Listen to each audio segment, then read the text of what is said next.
Lawrence, the Source, Okolie, the man who is bringing the sauce and the chaos in the ring December 19th in Nigeria, Lawrence. Yeah.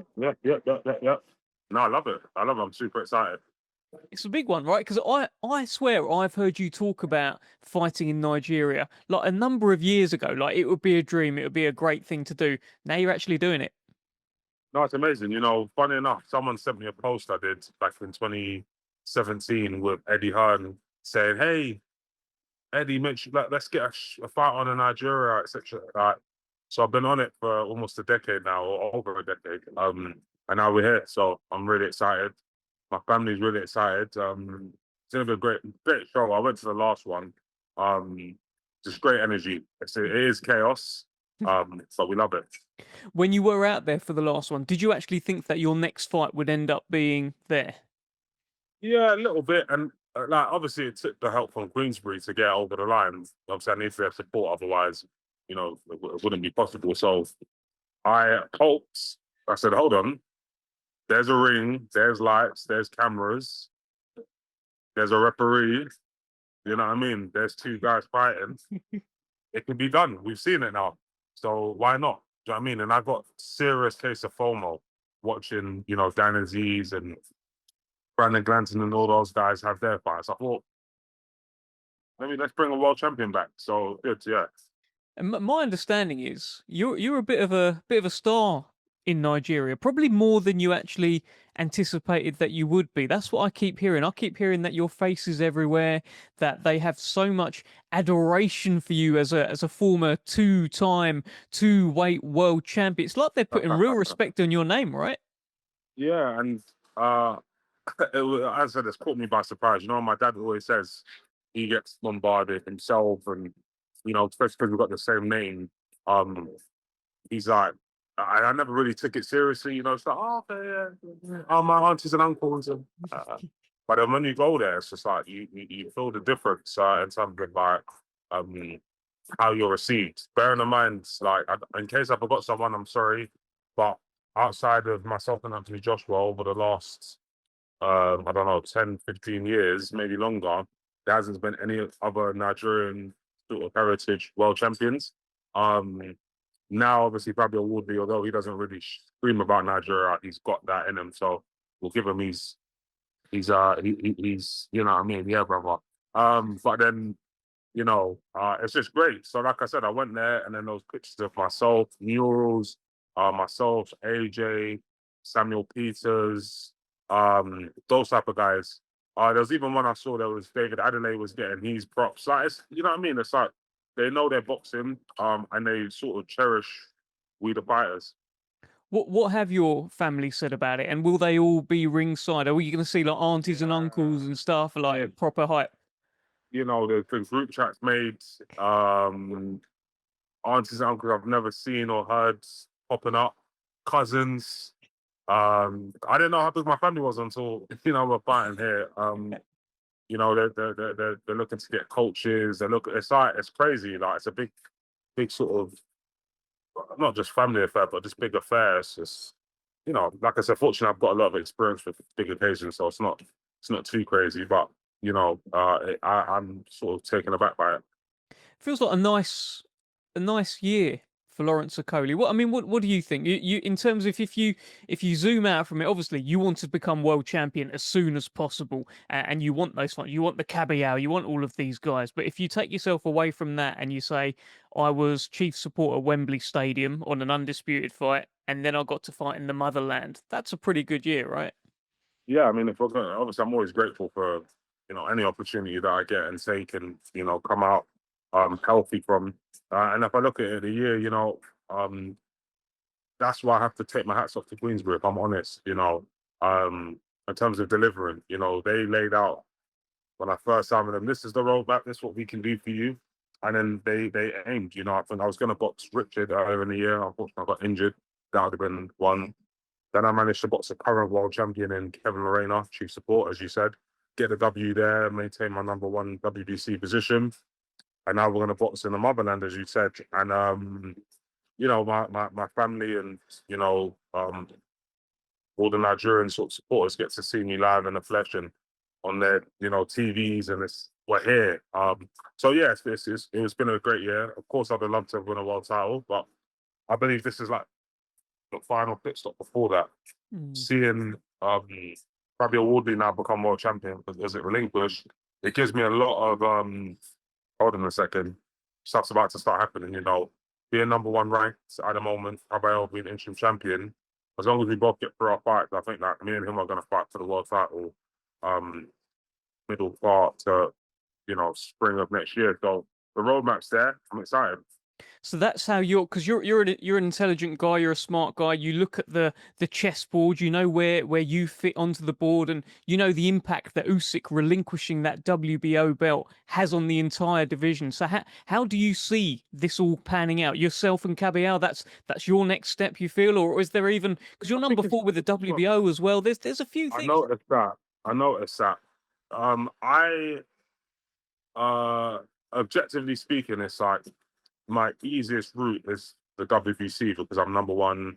I'm silver champion. Kabayel's there. I think they have a convention coming up maybe next week or the week after. So I'll be able to quickly see where it lays. Do they mandate Usyk versus Kabayel? Or myself versus Usyk? We don't know how the rules work. And then does he relinquish? And then the interim champion gets elevated, and then I'll be number 1, and we have to fight. That one seems like a clear cut, no bullshit, no. Sorry if I'm not allowed to swear. No nonsense. It's like, yo, here's the rules. This is where it is. Mandatory. Make the fight happen. That one there is like there's no someone else stepping in on toes or negotiating over money. It's just here it is. Well, so that one's clear cut. When you look at the WBO, as much as I'd love to box Fabio, me and him had our little interactions online, and he's managed by Dylan White and all that, blah, blah, blah, whatever. It's like, being number 4, I kind of think, it's close. Is it next? Maybe, depends on what but it's close in the sense of, we know he can't box Moses, who's number 1, obviously for obvious reasons. Then it's Zhang Hagovic versus Okolie. Now, I don't know. I don't, you correct me if I'm wrong, but British dust-ups usually do better than, foreigners boxing British guys. So me versus Fabio Wardley, I would like to believe it's an achievable fight over him versus Zhang or him versus Herkovic. So we'll see. I don't know, but that one's not as clear cut. That one's open for discussion and negotiation, and no point in boxing around. So okay, I'll do like where the WBC one could very much be. This is where it is done. So that's where I look at it. I think the next few weeks are going to really be telling. Yeah, I guess, look, in the heavyweight division right now, the only thing you do know is that you never know. And who would have thought that heading into this year that Fabio Wardley would end the year as the world champion? You wouldn't have guessed that, right? No, you wouldn't have, because you wouldn't have expected Joseph Parker to take that fight. Probably kicking himself right now, but you know what? Hats off to him for giving it a go. What did you make of that then? You were there that night. I'm not sure you did many or any interviews afterwards. I couldn't see you in any of the things where cameras were going around saying, "What did you think? What did you think? What did you think?" I thought it was a great fight. I thought it was really, really exciting, really back and forth. I thought Fabio was going to win, which is what I said in interviews, unless he gets outboxed. I thought the stoppage at the time was premature, but then not unbelievably, if that makes sense. Not like, that is what a disgrace. I thought, could have, maybe, but then, like I said, hats off to him, because, one thing I would always say about Fabio that can't be sort of ignored or pushed to the side is forget, like, pedigree and power and whatever else, because all those things, any heavyweight can punch hard. I think that's more so he's got, and I don't know where it comes from. Maybe it's just natural to him, because he didn't grow up, in my opinion, in any type of way that it comes from your environment. So there must be internal. He's got a real dog in him, where it's like, it doesn't matter from round 1 to round 12, he's going to empty it. And that's also a bit of conditioning as well, to be able to throw hard, consistent shots like into the later round. And when we heard Anthony Yards, and Tunde empty the tank. One thing Fabio Wardley is going to do is going to empty the tank and Yeah. see what happens. And that's a very rare skill to have. It's a skill because it takes confidence, it takes decision making, it takes presence in the moment. So, as I said, I think he honestly deserves it. I guess it takes huge guts as well to know that this is everything. But Next round, I could be done. 100 in that fight, yeah, if you didn't get the stoppage in that exact moment, you'd have been in big trouble because you emptied everything you've got. And you know what? For me, I'm happy that it paid off for him. I won't lie. As much as I want to box him and we'll get our fight on, that moment there, I've got to say, you know what? Actually, you rolled the dice and it paid off. I like it. This is nice, Lawrence. I mean, Fabio's one of your ops, right? Like you guys have never got on, but Yeah, you're giving props to the ops. yeah, I like that one. But yeah, it's like I would do. It's not like I'm his friend or he's my friend. It's just I was there, I watched it live, and that's what I mean. Like, what happened to Parker once? Nothing. Do you know what I mean? Or would have just been a guy from down under or whatever, parading the belt around waiting for a zip or whatever. Pointless. Fabio, it seems like he's up for fights. He's up for 50-50 fights. We'll see now that he's got the silverware, if he still keeps that same kind of gutsy energy or he plays it smart. We don't know. But it's going to be exciting anyway. I think 2026 is going to be a crazy year for Queensberry in particular.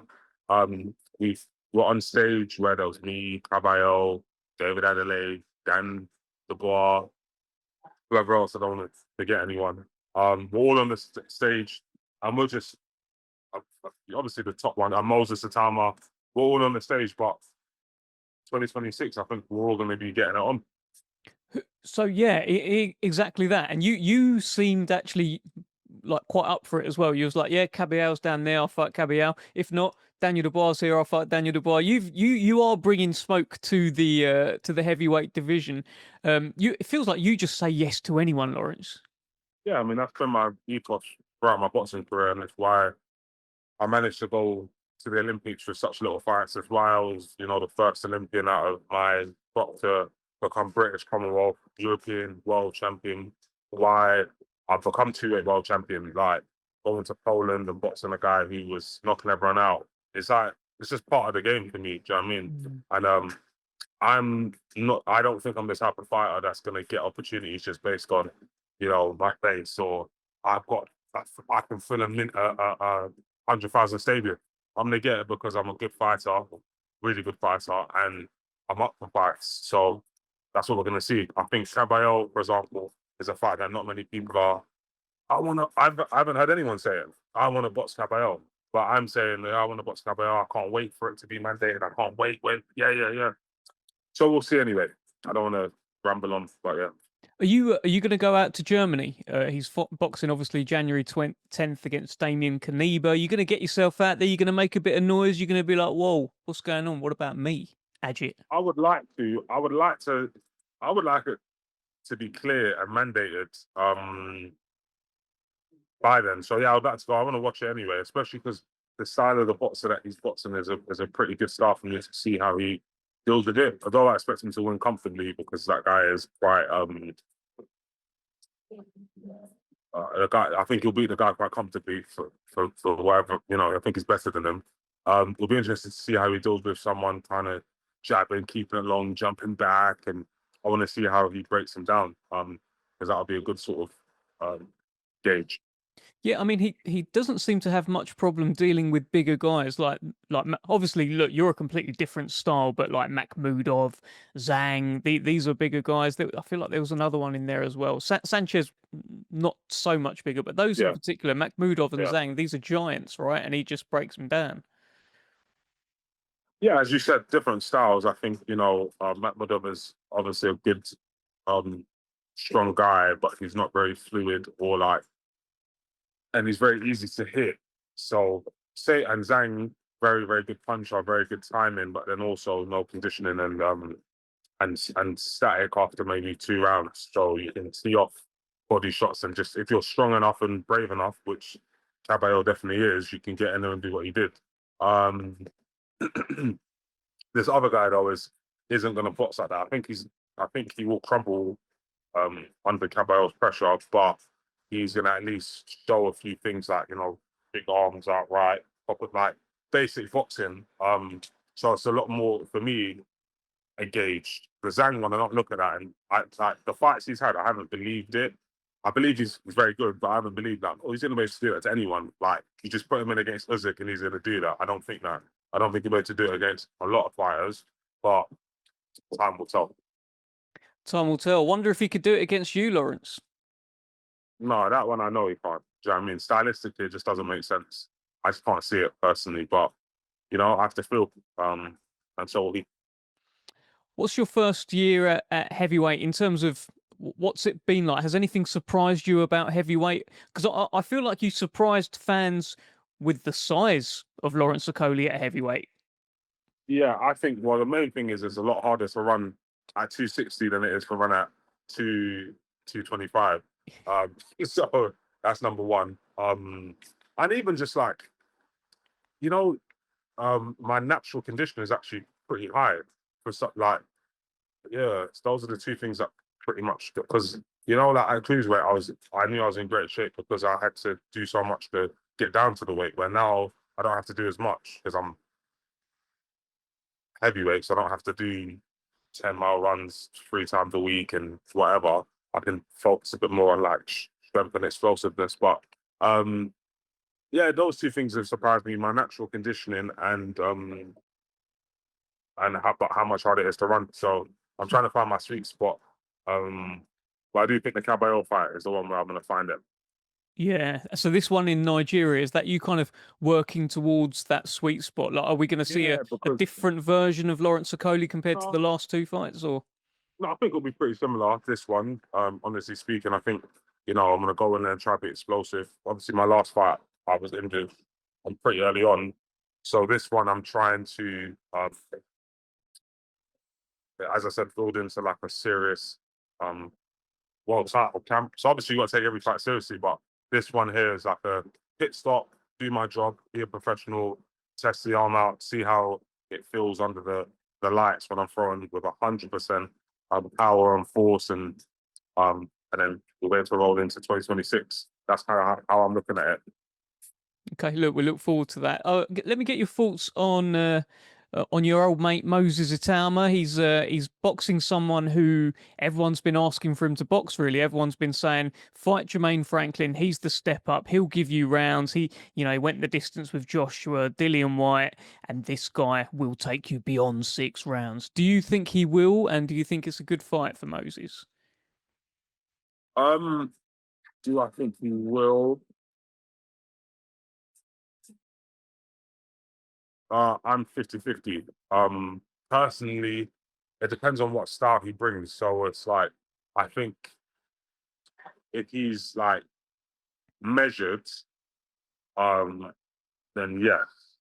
But if he does what I think he might try and do, which is I'm gonna show this guy, get inside and work like clever shots, I don't think so. I think with someone like Moses, who is naturally so explosive and so quick and technical, he's got so many good attributes, but as we've seen with in any sport across any profession, that explosiveness, in my opinion, cannot happen for 12 rounds. It never happened at that intensity.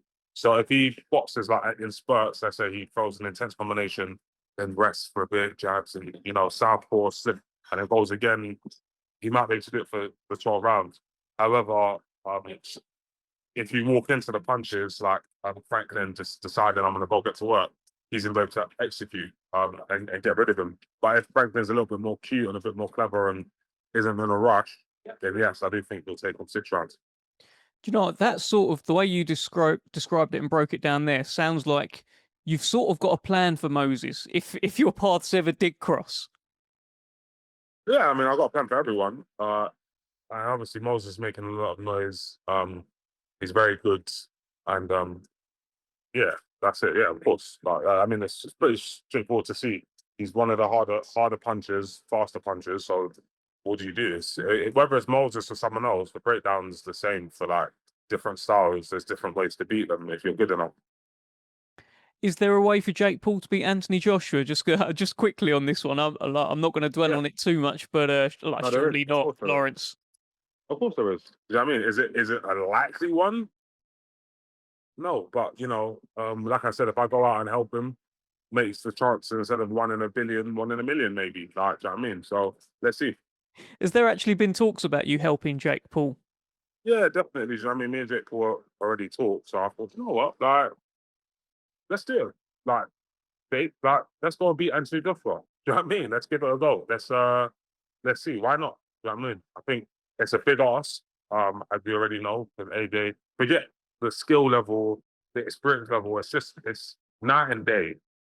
Like, but I'm trying to think of the right way to put it. In a crazy world, crazy things happen. So let's see. Yeah, listen, it is a crazy world that we live in. And look, it brings me back to the Fabio Wardley thing. 20 years old, he's a recruitment consultant. Right now, he's the world heavyweight champion. Right, exactly. Am I saying that? Like I said, I'll see. The problem is AJ as a consummate professional. That's the real issue. Because I would have said, for someone that's not taking him seriously, you can sneak. Ooh, you can catch them off guard. But with AJ, because AJ always trains, that's where it's a bit more difficult. You know what I mean? Yeah, I hear you. I hear you. Listen, last one, just on Joe Gallagher, who has overcome his battle. And I was in the gym with you for one of your sessions where Joe Gallagher, when he was right in the midst of it, we was in between hospital appointments, and he's coming in and he's sticking it right on you, sticking it on everyone in the gym. I've been going to hospital. Why can't you give me 100% on the bag? Like, amazing. I love this that he's overcome it. It must be amazing for you, Lawrence. Yeah, no, 100%, and it's testament to his character.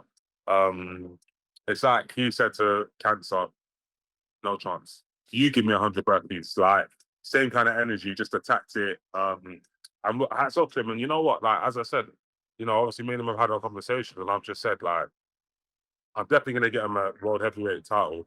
If he can beat cancer, I can beat Kabayel or one of these guys. It's like, it's as simple as that. And to see the passion that he puts in and the love and the determination, yeah, like, of course. But anyway, that's that. Yeah, no, fantastic. I love that you said he told cancer to give him 100 burpees. Oh, he's That's- spot on. I've never seen something like it. And especially, he didn't have like stage one. He had like a much later stage where you think, when you hear the news, you kind of tear up. But, on the flip side, he's beat it. And here he is, still going. yeah, 100%. Okay, Lawrence, what can we expect then? December 19th, Chaos in the Ring. Lawrence Okolie, what are we going to see? I think you're just going to see his straightforward KO. Like, you know what I mean? Whoever I'm boxing, I'm just going to go in there and basically box my way to a stoppage and, roll on. Like, it's going to be exciting, obviously, but I don't know how to give a big.